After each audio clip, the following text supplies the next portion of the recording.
This news brought to you by Renovation World.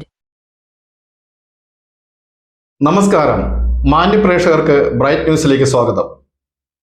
Syro Malabar സഭയുടെ നവകർദിനാൾ Mar George കൂവക്കാടിന്റെ ഔദ്യോഗിക സ്ഥാനാരോഹണം വത്തിക്കാനിൽ.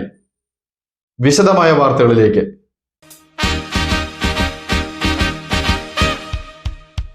Congratulations and celebration when I tell everyone that you're in love with me.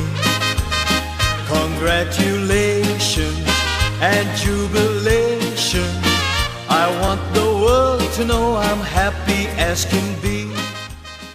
വത്തിക്കാനിൽ saint Peter's ബസിലിക്കയിൽ ഡിസംബർ 7 ശനിയാഴ്ച Indian സമയം രാത്രി 9 Mar George കൂവക്കാടിനെ Francis മാർപ്പാപ്പ കർദിനാളായി ഉയർത്തുന്നു.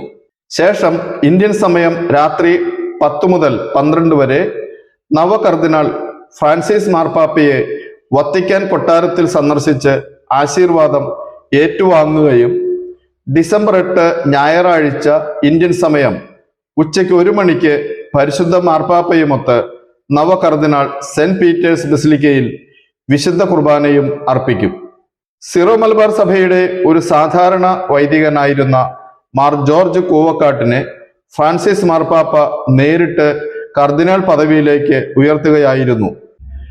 Indian പ്രധാനമന്ത്രി ശ്രീ നരേന്ദ്രമോദിജിയുടെ പ്രത്യേക തീരുമാനപ്രകാരം കേന്ദ്ര സർക്കാരിന്റെ പ്രത്യേക പ്രതിനിധി സംഘം തന്നെ ഇന്ത്യയിൽ നിന്ന് കേരളത്തെയും കേരളത്തിലെ ക്രൈസ്തവ സമൂഹത്തെയും പ്രതിനിധീകരിച്ച് വത്തിക്കാനിൽ എത്തിച്ചേർന്നു.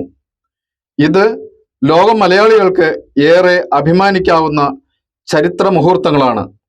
ഫ്രാൻസിസ് മാർപ്പാപ്പയുമായി കേന്ദ്ര പ്രതിനിധി സംഘം കൂടിക്കാഴ്ച നടത്തും.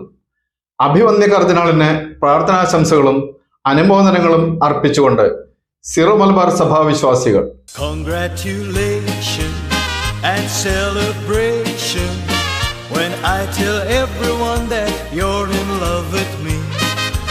News desk bright news. This news brought to you by Renovation World.